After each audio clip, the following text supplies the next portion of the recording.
Hey, what's up, everybody? You tuned in to another episode of Strategic Moves Radio Show with Kenn Dowell and Dr. Heather E. Burton. And we're having a little difficulty. That should stop in a hot second.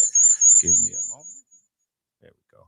Yeah, you tuned in to Strategic Moves Radio Show with Kenn Dowell and Dr. Heather E. Burton here live on WOVU 95.9 FM. Cleveland, Ohio, right in the heart of Cleveland, right here in the heart of our community in Kinsman Avenue. And today we got a big show ahead of us because we got a lot of stuff we're going to talk about.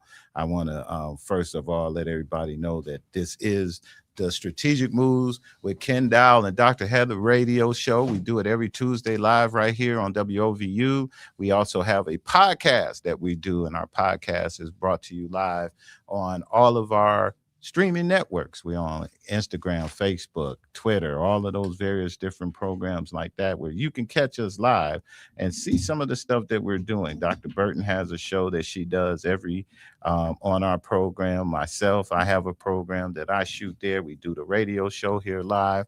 And we have none other than Mr. Joe Little, who is part of our team also, and he has a show that he does live every on our program as well. And his show is going to be kicking off this week. First show is going to be kicking off this Thursday on our radio, on the program, where he's going to be interviewing Dula Mason, who is one of the champion fighters here in Cleveland. He is a champion, and he's right here from Cleveland. And Joe Little is going to interview him and kick off his first podcast right here on our live on our network on that particular day. We got a whole host of other things we want to talk about as we go through that. But what we're going to do is we're going to take a really quick break because we're going to regenerate and get a couple of things going. And when I come right back, we'll be right back with our program, and we're going to get it kicked off one more time. Let's go. You ready, Cleveland? It's your turn to speak up. Call in and tell us what's on your mind. Join the Strategic Moves with Kenn Dowell radio show on 95.9 FM WOVU or stream live at WOVU.org. Let's make your voice count. Let's go.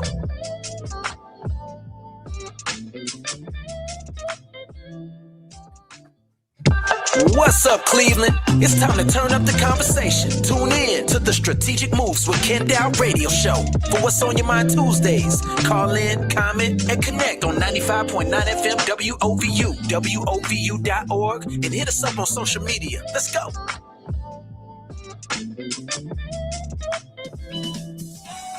Happy Father's Day to all the fathers out there. Your hard work does not go unnoticed. And just a special shout out to my father, Chris Brooks. Rest in peace. We miss you and we love you. This is Coach Lucas. You're listening to WOVU 95.9 FM. What's up, Cleveland? It's time to turn up the conversation. Tune in to the Strategic Moves with Kenn Dowell radio show for What's on Your Mind Tuesdays. Call in, comment, and connect on 95.9 FM WOVU, WOVU.org, and hit us up on social media. All right.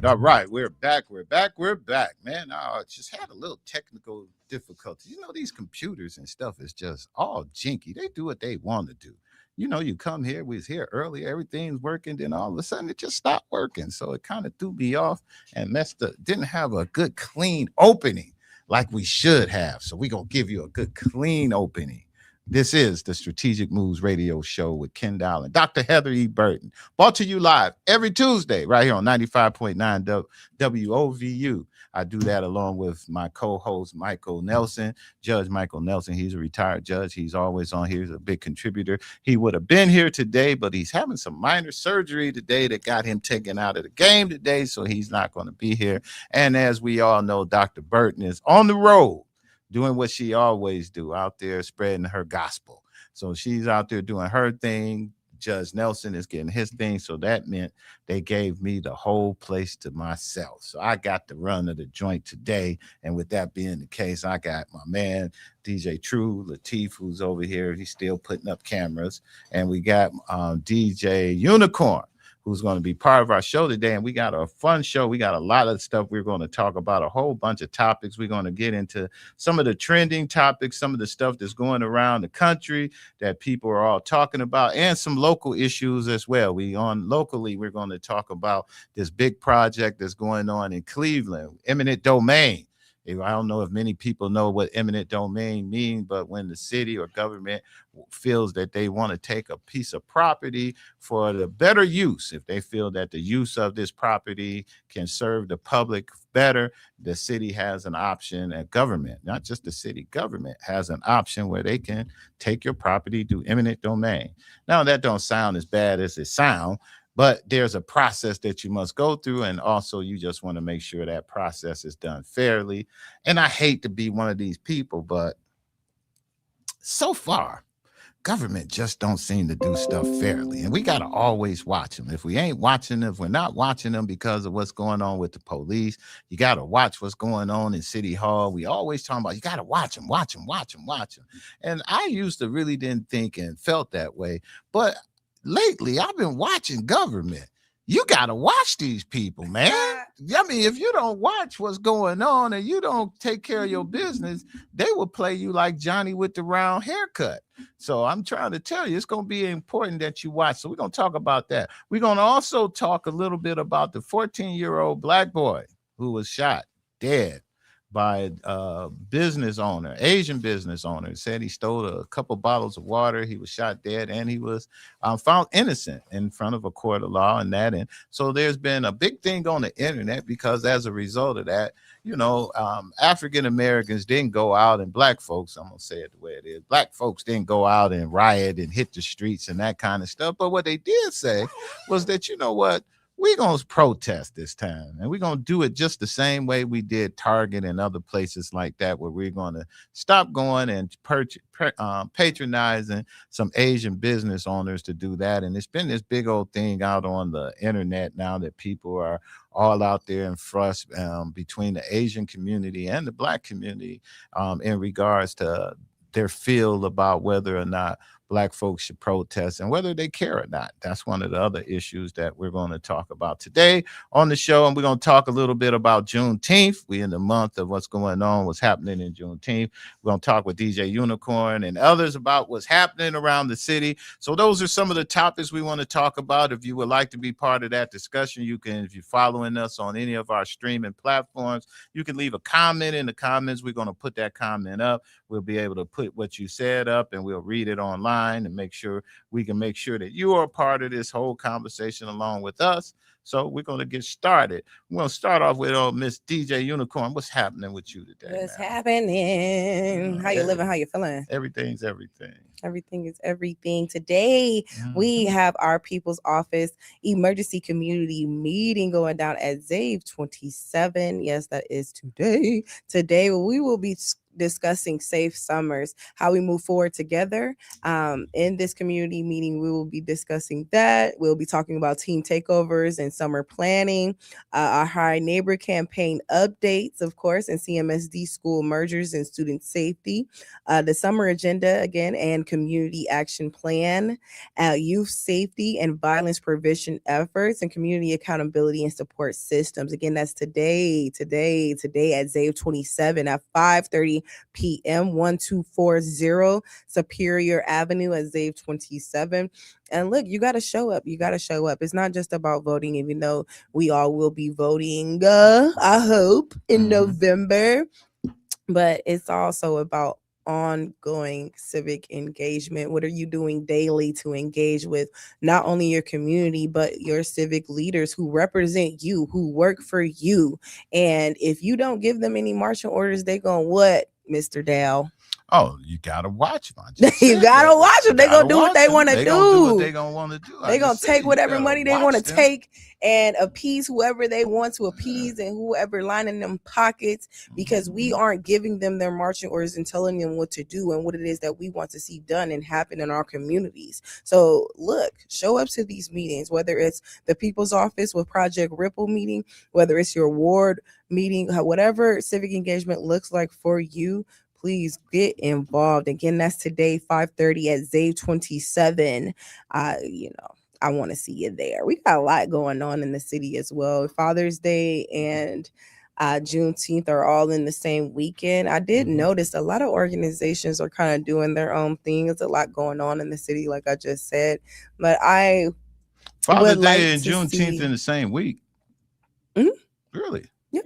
Oh, what? It's Sunday is Father's Day and that weekend? Yep. Oh, okay. Yep. That's excellent. But I did notice a lot of organizations and entities, businesses doing their own thing. So I would like to challenge the community leaders, those organization leaders, those corporations and businesses that have banned to do their own thing this year. Work together next year. There's no reason why, we as grassroots organizations can't work together to do something for all of our communities. That's just as big as what's going down with Metro Health at Mossy. Which, don't get me wrong, obviously we appreciate the celebration. Thank you, Metro Health. But again, there's no reasons why our own grassroots organizations can't get together and do something. It's enough of us to get together and do something just as big. By y'all want to stay in y'all little sectors and don't let me get started. But don't they do celebrations all over Cleveland during Juneteenth? They do. And like I said, every community, is specific and special, right? However, being able to come together as a community in the city in one specific place really speaks volumes to the unification of our people in the city. Isn't that what the Metro Health event's supposed That's to why I say, yeah, we appreciate it. And that's great. And it is needed. And thank you for doing it.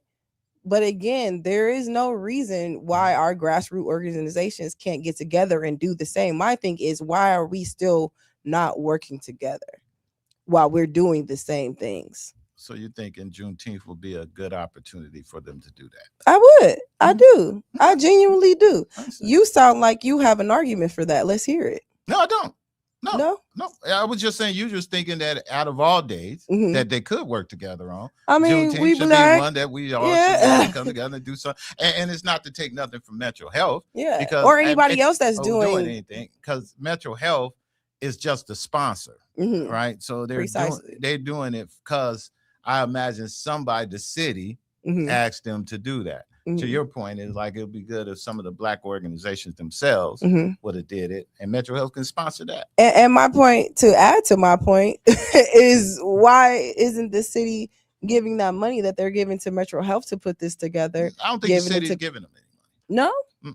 So what was the ask?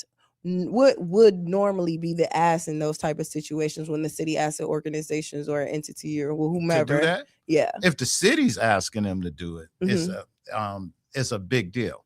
It's a bigger deal than. But they don't give them any financial assistance, or they gave them the land. We're gonna help make sure we use our city services to clean up out there. We'll have, they got a lot of in-kind services. We'll put police out there to make sure it's safe. Okay. All of that stuff adds up into. So why can't those same in-kind services and land and parks and whatever it is that we can grant you be offered to those grassroots organizations as well? It can, and it probably is. It's just that, let me give it to you this way. Give it to me straight. I'll give it to me straight, Ken, please. The fact that we have a Black mayor and a young Black mayor, is the reason why that exists the way it exists. Because Justin Bibb wanted to have a thing for African Americans to celebrate Juneteenth. I want you guys to do this for me. So Metro Health and all them kick in and they do it for them. So to your point, it does happen. So the question is more along the lines, is the mayor and these organizations all working together to do it? The mayor say, well, yeah, I am doing that because there's other organizations that's part of this thing that help me pull this thing off that I do in the city as well. And that would be his defense and his argument over that, which is legitimate. I ain't taking nothing from it. It's totally legitimate. It would be, but the key word is grassroots. I'm not talking about big entities. Now, to your point, you saying is you would like to see it more done on a grassroots. I would like to see it more done on a micro level. On a micro level.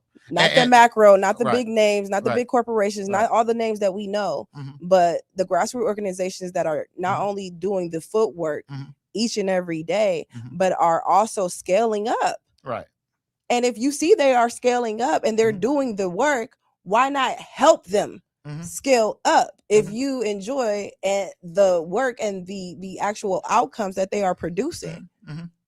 I think that is a question that our community is always working to do better at. And that's the best answer I can get at. I and it's not a standard answer. It's an honest answer. I think that for what you're talking about, those kind of things and groups and organizations, it's always been that way. How can I move from A to bringing me all the way up here to B? See, I want to be at the top, but y'all keep keeping me locked in this box here, and we want to play with up there and get resources. You know, from you, for basically what I'm hearing is, yes, it's good to do the one there, and you got organizations, but there are so many organizations. Maybe we should be another one just as big with that organizations of grassroots folks that's a part of that one. So if Metro is doing one at Mall C, then we should be doing one on Kinsman. We should be doing, you see what I mean? And I do not disagree with none of that. Not at all. I think we should spread the love. And to be clear, I am speaking from civic ignorance. That's why I'm straight up asking you these questions. Speaking as a person that is just getting into this arena and having this understanding that I previously had, right, and gaining new understandings and perspectives. If I don't ask these questions that people are begging to understand and know, who will? Oh yeah, I'm in the same boat with the people that I am encouraging to vote. Not completely the same boat. We might be at different ends, but it's the same boat. I don't know everything civically. I don't claim to do so. I'm just a DJ, baby. Well, see, a community member, baby. If I were to throw a spin on it, if you want to spin, DJ, you know, I can chop it and screw it a little bit for you. Now, if you want that.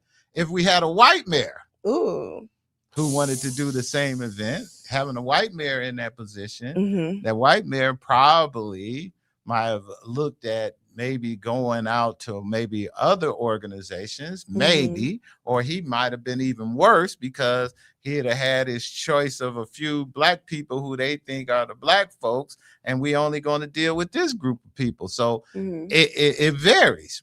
I just, that's why I said that what we have now, which is good and it'll get better, is purely because we had a young black mayor. Yes, who which I appreciate. Believe into that to make it open to the point of where we and you talked about how it can always get better. You see what I mean? And so to that, I think that's where we at with Juneteenth. And I think it's important. And we're going to be doing everything we can during the month of Juneteenth to spread the word. We're going to be spreading out as much information about Juneteenth. We're going to break out our old Dr. Umar clips just to make y'all have some cautions and just to stir up the pot. We got all kinds of things we want to do for Juneteenth. What you guys, you got anything going on, Latia? Juneteenth. Well, this weekend, I'm going to be at a Rasta Reggae Fest, which Akron been celebrating Juneteenth since their official Juneteenth was this past Saturday. And then there's something going on at Lot 3 this Friday and Saturday.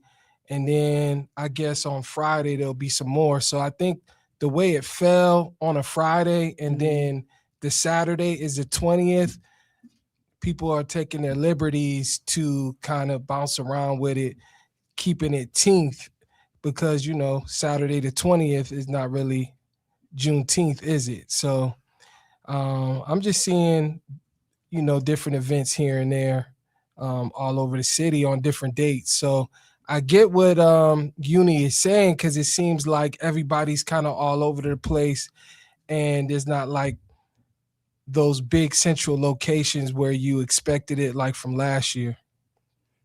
Yeah, and I do, again, don't get me wrong, I do appreciate, you know, people having things to do all over the city, especially people who have transportation barriers, people who, you know, may have some health complications where they have to stay in the radius of their home. Like, these micro celebrations definitely are needed as well. I just would like to see more camaraderie, and work amongst the grassroots organizations. That's it. That's always going to be my challenge to them here in Cleveland. That's always though. the challenge. Yeah. That's always the challenge. Always going to be my challenge here in the land and beyond. Yeah. So we're going to break off into another conversation here. We want to talk about what happened in South Carolina. The jury finds the store owner not guilty of murder and killing of a black teen. And this was a story that's been going on and trailing through the news for quite some time. I guess the guy's name was Rick Chow. I can't even pronounce his first name. And I ain't going to want to butcher it here online, but his name is Rick Chow, 61-year-old Asian man who basically owned a convenience store in this city. And a young man came into the store. They followed him around the store. And he picked up 2 or 3 bottles of water. He took the bottles, he put the water back. He was trying to leave the store. And once he got ready to leave the store, they said, "Hey, you got something in there." He shook his jacket, said he didn't. They kind of got a little aggressive with him about it. He just said, "You know what? I'm going to just run up out of here." And he just ran out the store. When he ran out the store owner and the store owner's son chased the guy down. The young man fell. When he fell, they shot him. They shot him and they killed him. Now, to this point, the young man did have a weapon on him at that particular time. And from any other footage that I've seen and others, I didn't see where the young man drew the weapon on him at any time. In fact, running out of the store is fleeing, not trying to do anything, but he's trying to get out of there. Get away. And going into the store, if he was up to something, he went and grabbed 3 bottles of water is what he went and got. So him leaving, him running out the store, any of that did not, to me, meant that you should chase him down being the first thing and then let alone shooting him. But the jury in South Carolina found him not guilty, and it was some brothers and sisters on that jury as well. So that is one of the things I want to be full disclosure when we get into this conversation and talk about that. So what's been going on the internet is a whole lot. And some of the stuff that's been going on is, there were right after that, normally from some of these other cases when people like that have come up, killed for just unjustifiably or murdered. Let's just call it what it is. And that happens. The community usually lashes out and goes off, trashes, burn, break, throw bricks, all of that. This time they did. This time what they said we're going to do is we're going to protest. We're going to do y'all just like we did, what was that, Target. We're not going to be going in there. We're not going to be going to your stores. We're not going to be using your products and that. And since that, there's been a little feedback from the Asian community. One guy in particular who got on there and he started going off about the fact that, hey, he wished black folks would protest because of all the stuff that China and Asian people do for the black community, down to scrubbing your feet and putting toenails, cutting your feet and cutting your toenails and putting nails on your hands and all of that. And if we don't do it, good luck. And he sort of hit us with that. And so the community has been backlash. Julie, I'm surprised you haven't seen that. Yeah, I heard that. I mean, that's been like hot on the internet. Yeah. I am really surprised you haven't seen it. And I was going to play it. I was going to play it, but I didn't play it because I just don't know if it meets any of the FCC stuff we got to do. I was like, because it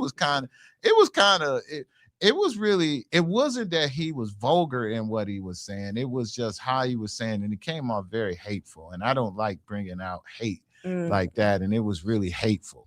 And so what he said was that, and so with that, the community has been, the social media community has been doing all kinds of things online, fighting back against it, putting up comments about it and everything else about how, they thought unfair this was and that kind of thing. So what I wanted to kind of be clear about is that one of the things he talked about in there was that products that comes from Japan and China and stuff like that, that people use on a daily basis. He was like, so if you boycott us, you won't use those products. That's not necessarily true. No, it's not. Nobody said we was boycotting Sony. We didn't say we was boycotting any of that stuff. We said we boycotting you which is a difference. That's the businesses that's in the community. That's the small mom and pop businesses in the community and those kind of things. So when people talk about that boycott, and I think he kind of misled what they were really getting down to. It wasn't so much about we wanted to boycott them, but they were saying, they might ease up on that shrimp fried rice. They may ease up on some of the stuff that they're doing in some of these other communities. And with that being the case, I think that where the danger come in. I think I got it pulled up if you do want to hear it. Go ahead. Bring up Mini Jack.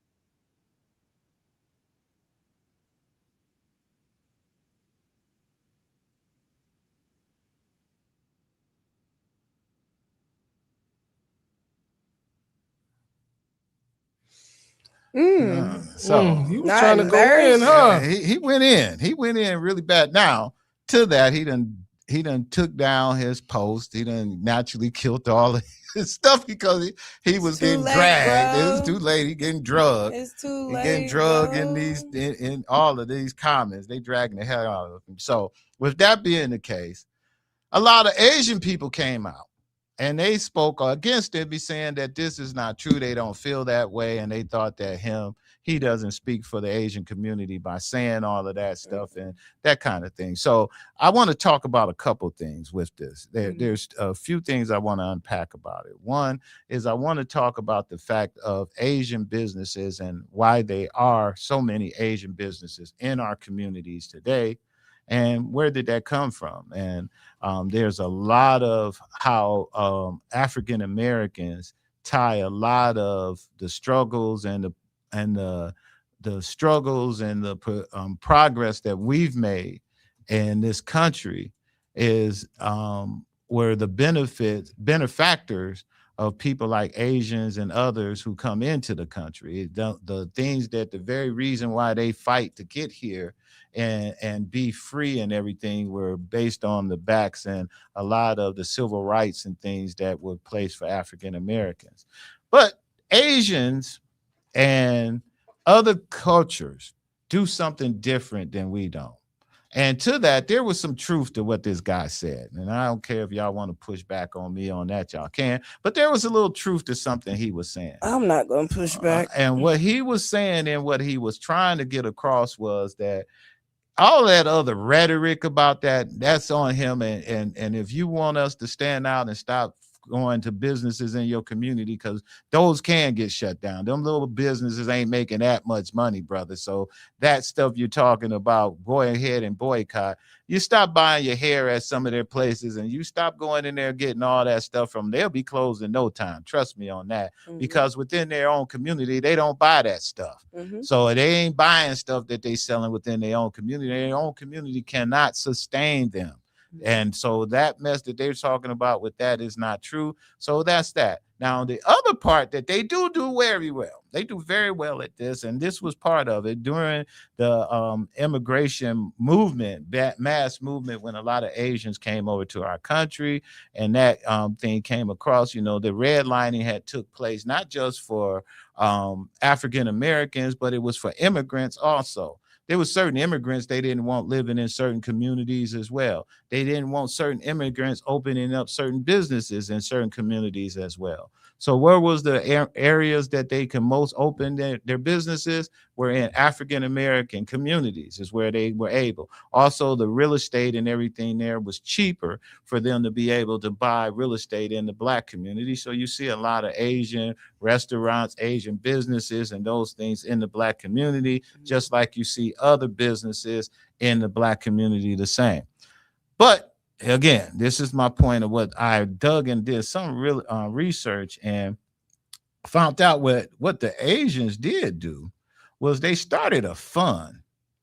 And what they did during that particular time when things was going on, they started a fund amongst themselves. And I believe the Arab community does this and a few others. The Jewish community, And Jewish a lot community, a lot of do them do this. that. And they started a fund where they started funding each other and their other business, a revolving fund where they were able to get businesses and people to come in. And they used this fund to be able to also be able to start other business and get things done.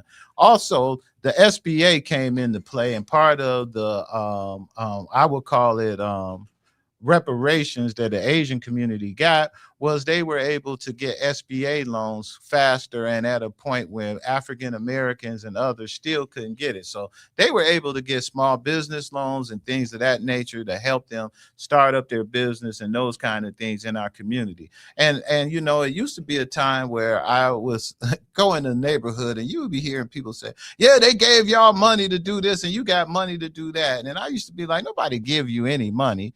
But what it was they were able to, they had the ability to borrow money through the SBA where Black business owners could not. So they did have an advantage in our community to be able to come in our community, start a business in our community where we didn't have that opportunity. They also took care of their own, which is a very good thing. And when he talks about that they have their own community where they keep their dollar within their community and all of that, he's 100% right on that. That's it. But his community needs to be able to make money also, and they make their money off of the backs, and not just us, everybody else. Because they're in other communities now. They're not just in Black community, they're in suburban areas where they have restaurants, they have dry cleaners, they have other businesses. They're all not just that neither. Asian business owners do all kinds of business, from real estate to all kinds of things. So it's not that. It's just that what I believe is going on that we have to do and come together better as a people is to not fall for the flim-flam. And when I mean falling for the flim-flam is right now in our communities, if we look at what's happening in government and everything else that we're doing, is always the haves against the haves not, right? Because we're not talking about the Asians who's living out in North Olmsted, the ones who are doing very well.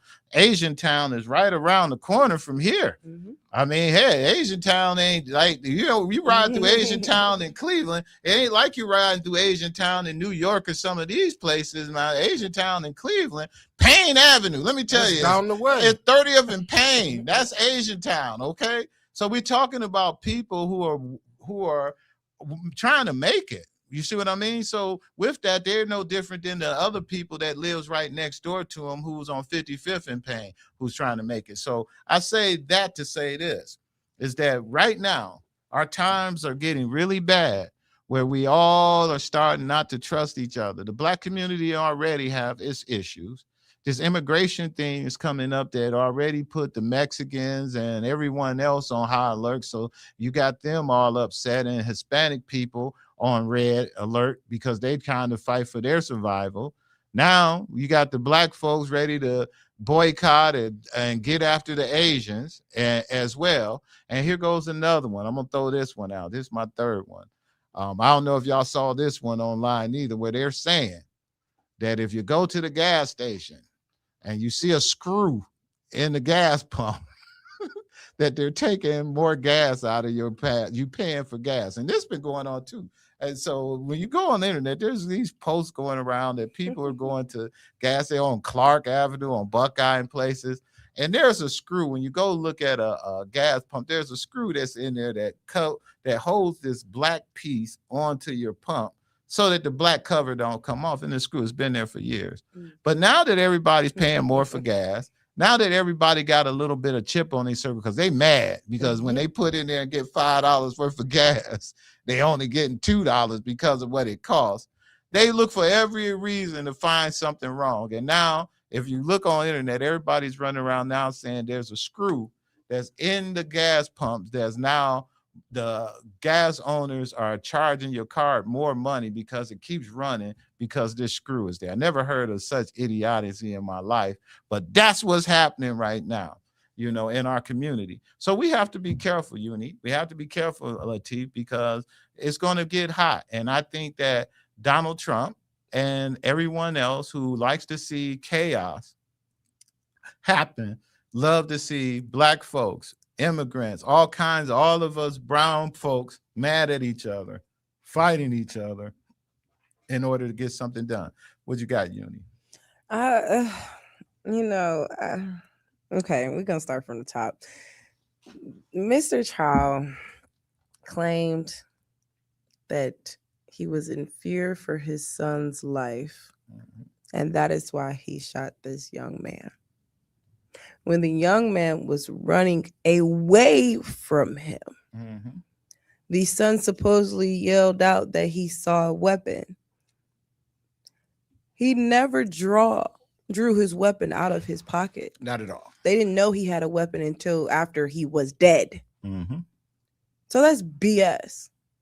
So for that to be his defense, and he actually is found not guilty, the rage and anger that is felt throughout this community is definitely justified. When it comes to them having businesses in our communities, and even that clip of that young Asian man going off and saying we need him, we need them. Look, let's be real. The DEI protest against Target, Walmart, etc. was only going to last but for so long because we don't have Black-owned big businesses, big corporations to that extent that can't supply us with all of our daily needs. So I knew at some point they were going to call it. And of course, it's not officially called, but Black folks are back in Target and Walmart. Like nothing happened. And it's very confusing to me. I just don't understand when we lost our bandwidth for fighting. It's very interesting to me. And I've been thinking about this for some time because we really just give up so easily now. And we just be like, oh, well, never mind. Never mind. I need toilet paper, so I'm going to go ahead and go to Target instead of going to Costco because you don't want to pay for that Costco membership, even though they are the ones still supporting DEI. I don't know. That's a whole different conversation. But finding our way back to why there are so many foreign businesses in the community, you touched on all of them. The cheaper property, the fact that for a fact your customers are going to buy. Black folks, our spending power is tremendous in this country. And we can't circulate those dollars amongst ourselves to save our lives. And I don't understand it. I do understand it because, it's a lot of layers. What you hit on it. It's because we don't have the businesses. See, we run from the fact that we don't have the businesses. All right, that the business owner, the Asian business owner that's selling the hair and all the other stuff that's there that you go up there and buy. It could be a Black business owner who do it, but there is none. Yeah, there is none, and that's not because the man is holding you down, the white man is holding you down, the government ain't allowing you to do it. It ain't that. It's that we don't open those businesses. All right, that's just the bottom line. Because our spending power, the reason why it's easier to say our spending power is goes out of our community the way it do when most of our people don't even leave our community. You see what I mean? Yeah. So all of that spending power, whether it's given to you through government subsidies or any type of way that you get it, food stamps, SNAP or whatever, it's still spending power. Right. So if all that spending power is still just concentrated in one area, then that's it. You don't have no choice but to go to the gas station to get your stuff. You have no choice but to go to the Arab business owner. You have no choice but to go to the Asian store because there is no Black stores. So, and we keep saying that, but there is none. So why is that though? Because when you were growing up, you all had those because we wanted y'all to be better shops than us. We didn't want y'all to be carpenters. We didn't want y'all to be dry cleaners. We didn't want y'all to be butchers. We didn't want y'all to do. We wanted y'all to get an education. I think that's where we went wrong at, though. No, We did right. We wanted them to go get an education. Was it the assimilating to whiteness and white supremacy, proximity, excuse me, that pushed us to push our children into those type of fields? No, because all of our kids couldn't go to college. Some of them did have to stay home. Boys, you're going to be a good dry cleaner. We're going to send your sister to college, though, right? We need you. It was that. But some of those people didn't do the business. Then, you know, we cannot take away the fact of crack cocaine devastating our community, man. Of course not. Crack cocaine took decades of good people away from who could have been doing very good things in our community. It took away good businesses and everything. The war on drugs in our community was the most devastating thing that people to this day are still feeling the results of it, whether you recovering from it and have tremors every night hoping you never go back, whether you had some kid who's feeling the crux of it because his mama was on it and they got ADHD right today and can't concentrate. It's all kinds, man. Early parenthood with these kids who are out here having babies before they not able to be real good parents, grandmamas at 25 and 30 years. I mean, look at it, man. It was crack cocaine and it killed our community. And that's why we don't have those bins. We took a whole decade. All them people you talking about, they all fell drugs, crack cocaine, killed them. That's my point. I don't know. I think that some of those ethnic advantages like Asian, Arab, Indian, they always have a fresh family member just dying to get over here to be able to work. And I just think that there's that hunger in their community to keep on going. There's a hunger to get out of that country. Yeah, I mean, come on, man. You go from sitting on the side of the, you'll be looking at that stuff. That's real. Those guys be over in them countries, man. They come to America for a better start, and they appreciate it different than we do. So how do we get our kids, our family, our friends, our youth to have that same hunger to own a business or step in? And that's something you gotta be born in it. You gotta be born in it. You have to be cultivated like a diamond to be able to have that type of hunger and drive and to want it that badly. It's like a rich kid growing up on the rich land with servants and never having to do anything for themselves. They can't even fathom what motivation even feels like because they never had to be motivated. Have you ever met anybody in y'all years who said they wanted to open up a convenience store in the neighborhood? No.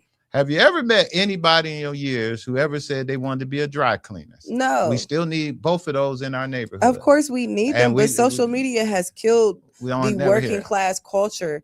Kids don't want to work. That's correct. Kids want to be, what is it, content creators. They want to be IG famous. You know, they want to be IG rappers, models and models and athletes, and they want to do all the big flashy careers. But like you said, Ken, we still need these everyday jobs that actually pay good money if you do good work. But nobody wants to do the dirty jobs. Or even open up a restaurant. They'll do that. We have a lot of black-owned restaurants. When I say open up a restaurant, you got some who will open up a restaurant. I haven't met one that a chef that I met that says, hey, my goal is to open up a chain of these type of restaurants for the black community to do something. Yes, I know there's some guys who open up a chicken wing joint at the corner of the street. They open up a barbecue. That happens, and that's small business. I'm against that. I'm talking about in nature saying, I want to open up a chain of McDonald's. I'm creating me a restaurant that's going to compare to these kind of guys. You don't hear that. You don't hear that. Nobody's doing that. It's all the flash and dash of what it is. Now, again, our generation, we did a good job of trying to get our kids off to college. The ones that got away. They went to college and they wasn't here. And when they came back, they was like, I don't want it. You know, mama got this house in Cleveland. They sent me up to Atlanta. I went to Atlanta to school. I like it in Atlanta, and it's all cracked out in Cleveland. I'm not coming. And they left. those business people that was left behind who was working in the business, man, if they were able to make it through that shit, excuse me, I forgot I was on the radio. If they were able to make it through that and was able to get through that situation they were going through with as it relates to with the drug epidemic in our communities, man, it wasn't many people left, man. I mean, we talking 25, almost 30 years of devastation, man. That was huge. And like you said, we're still feeling the effects today. Yeah. Still. So I think that's one of our biggest issues that's going on in our community, and we got to really try to do better about that. I want to hit on something else before we leave, because this is something that I've started. I don't know if you guys are familiar with Substack. Are y'all familiar with Substack? That sounds familiar. Explain. Substack is a platform that a lot of writers and journalists and people like that are using now. And you can be able to put information on there. What I like about it is it's a little better and easier than Constant Contact. You know how Constant Contact, you want to send an email, it'll take you hours sitting there trying to put it all together and put all the pictures and all the words and stuff together on there. That Constant Contact will drive you nuts. So I got hip to Substack, and I was able to utilize it because what Substack does, and people like Goldstein need a Substack, it gives you an opportunity that you can take that information you got, put it in an email, send it to somebody like you send in an email, and they can get it right directly to them. They can comment on it, do things. So Substack is what's happening. So if you're a journalist or somebody out there who want to really get information out on a constant basis, you should use Substack. What I'm using Substack for is I'm using it to go through some of our old programs. Even this program today, I'm going to summarize up what we talked about a little bit on it. And I shoot it out to my list of email folks who are on that. And if you are receiving my email, please go ahead and subscribe. It's free. It don't cost you nothing. But if you do want to subscribe and you want to leave us something, there's a button in there that you can do that too. But it's totally free. And you'll be able to get our emails anytime that you want to stop subscribing or stop getting our emails. You can opt out as well. But I'm doing a series on an issue that's going on in Cleveland right now. And that issue that's going on in Cleveland is called eminent domain. There's a property that's being taken by the city. And when I say taken by the city, Councilman Tamay Shaw is a councilman over in Cleveland who wants to take a piece of property that was purchased by a gentleman, and he want to take it through eminent domain. And what eminent domain usually means for the citizens and anybody knows, if the city finds a piece of property that they feel meets the city's use, that they can't find no other place to put it but on your land, Uni, then the city said, I can come and take your property through eminent domain, Uni. Now, what they means is they can't just take it for free. That means they have to buy it. And when they have to buy it from you, they have to give you a fair market value for it. Fair market value is determined by the amount of money that it appraised for and things of that nature, and they come up with a fair market value and you guys buy the property. In some cases, the city can't negotiate with the owners because most owners want to hold on to their property unless it's just really bad. They'll go to court. If it goes to court, they go into court. They go through the whole situation in court. As a property owner, you can go ahead and fight this in court. It may cost you hundreds of thousands of dollars to fight it. City may go all the way through court, find out, you know what, you was right. We owe you that money, Uni. But guess what? We don't want it now. Now you done spent hundreds of thousands of dollars out there fighting for your land and your house to keep your thing, and they done messed around, don't want it, and you're out of money. So what we're talking about today, when we get into eminent domain, we want to talk about the fact that eminent domain has been a tool that was used back in the early 60s that was used to go into minority communities to take land. And they did it under the auspices of saying it was all about urban renewal. If you ever heard that term, urban renewal, well, now they want to go through your community. They they took churches, they took schools, they took houses in an effort to try to rebuild the community in the way that they wanted to do it. So for me, when I look at the fact of saying when we want to normalize, council wants to normalize the use of a tool such as eminent domain, it can be very dangerous because where it'd be dangerous for is because this guy on the west side wants to take a property, maybe from a property owner who has the means of defending himself. But what happens, Lateef, when they come over on 105 and Kempton and want to take my property that I own? That was something that was given to me, that we talked about our people who gave it to us for years, and we still holding on to it. And they don't want to give me a fair value. I don't have the means to go to court to fight them. I don't have the means to do anything. And they take our property. We can't take on the city. So I believe that that's a weaponizing a tool that I believe that should only be used in major situations. In this particular case, when it comes down to everything that was going on with that, the city might be at some fault on a few things. Now, this is where it gets interesting. Now, the city says that from the whole, and I do this in my Substack. I started off talking about my Substack because this is all in the email. I'm doing a 4-part series on this, and first one I led off, and part 2 came out today. You should have got it in your email while we were on this air. And part 2 goes in a little bit more detail about who all the characters in and how this whole thing unfolded. You need to really check it out and get into it, because it goes back to what we talked about, where I said you got to watch them and watch what's going on down in City Hall and in government, because sometimes it is not right. Sometimes they make mistakes. And sometimes people are treated unfairly. And in this particular case, this is something that I want to bring to light to people, because you should understand that I don't believe nobody wants their property taken unfairly. And I do believe the city does have a right to be able to fight for its citizens to do things right, but it needs to do it right. And taking somebody's property the way they're doing this particular situation is totally wrong. And we get into a little more detail on it, because there's a long article about it. There's a lot of stuff that took place, a lot of shady dealings, I would say, that to get it to this point. And it's interesting. I think everybody should keep their eyes open and hear more about what's happening. Eminent domain. It just sounds like, if you're not, familiar with it, it's just like they could just take your stuff. And a lot of people just feel that, it's just a bad word.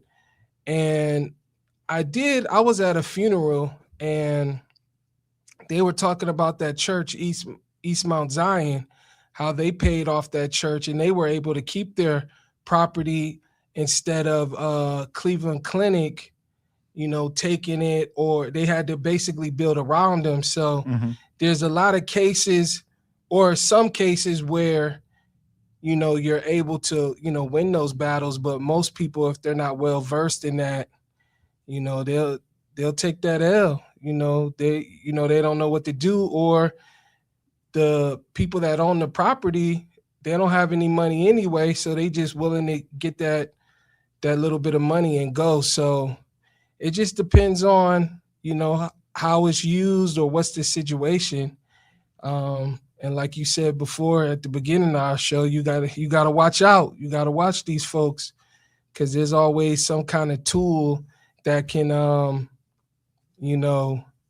take your stuff. Yeah, take it right from underneath you. You won't know it. You got to be careful, because the whole deal with this is the guy paid for the property. He had it appraised. He got the appraisal, and they just feel like, hey, we don't believe the appraisal. And it's just a whole big mess. But I got it all broke down on my Substack, and I'm going to do a show on it once this comes to a very end. They're trying to do some negotiations for it now. I mean, here's this. When I talk about shady, I'm going to give you a scenario of shady. The ordinance came up in front of City Council, body of the whole. Council President Blaine Griffin said that, hey, I do not believe that eminent domain is something that we ought to practice, we ought to keep, we ought to go ahead and not do that. We should go in negotiations. I want to start the negotiations at about $1,025,000 is what we want to offer the gentleman for the property. Based off of that, we want to go in negotiations. He did that on a Monday. That Wednesday, Councilman Polensek went and had a committee, the safety committee, where he had brought in members of the safety committee and added 2 more members pro tem to sit on the committee, one of them being Tamay Shaw and the other one Brian Casey. He had them both sit on this committee. And from doing that, they voted to take it by eminent domain and the safety committee. Wow, that's quick. Yeah. So on a Monday, Blaine says, hey, I want us to open the negotiation. By Wednesday, Polensek said, hey, you know what? Just give it to me in my committee, and we're going to go ahead and we're going to take it through eminent domain anyway. So when I say we need to watch them, you got to watch them. Mm-hmm. You got to watch them. And I'm just saying that, this is like, I'm just some crazy stuff that's going on. So I want to say that to say this, because I know I'm running out of time, is that I've been struggling, and people may not know this, but I've been really struggling for the last month about a whole lot of things. Just had a really tough month on a lot of stuff. And part of the struggle that I was having was trying to figure out how I'm fitting in to what I'm trying to do and what I want to do. I done talked to a few people who I wanted to work with, and I've been tiptoeing myself around this city ever since I called myself retiring from doing politics and everything. I've been tiptoeing around this city, scared that I'm going to step on somebody's toes and scared what somebody going to say if I say something or I do something. But the fact remains this. I've been doing politics and everything in this city for, well over 25, 30 years, and I know where everybody is buried. And I'm going to start talking. Ew. I'm just done. I think my thing is what I was put here to do is to come out and just start telling y'all how it is. And if y'all want that, that's what you're going to get from Kenn Dowell from here on out. This radio show, as long as they keep me, as my podcast, as long as it stay airing, that's what I'm going to do. I don't care if it hurts somebody's feelings. I don't care if it's sometimes you might say, why did you say that? You didn't have to say that. We're going to be that because right now it's just too much is going on. And it's not so much that I'm on attack of elected officials or anybody. I'm on an attack for anything that's not right. I'm on attack for people who say you put screws in the tank and it's going to cause you to get more. That's retarded and stupid. And we need to stop as a community saying stuff like that. And I'm going to be that guy who's going to say that. I'm going to be the guy to say, hey, you know what? If something down City Hall ain't right, if something over at the county ain't right, I'm going to bring it to your attention. You guys look at it and you make your own determination. But somebody has to say something, man, because nobody's saying nothing. And our community is going down bit by bit by bit by bit. So, yes, I decided that that's what I'm going to do. And from here on out, it's going to be raw and right in your face. So until next week on Strategic Moves with Kenn Dowell and Dr. Heather Burton, we will see you next week. Peace. What's on your mind this Tuesday, Cleveland? Let's talk art, culture, politics, and business on the Strategic Moves with Kenn Dowell radio show. Call us on 95.9 FM WOVU. Stream live at WOVU.org or comment on our social media. This is Strategic Moves with Kenn Dowell.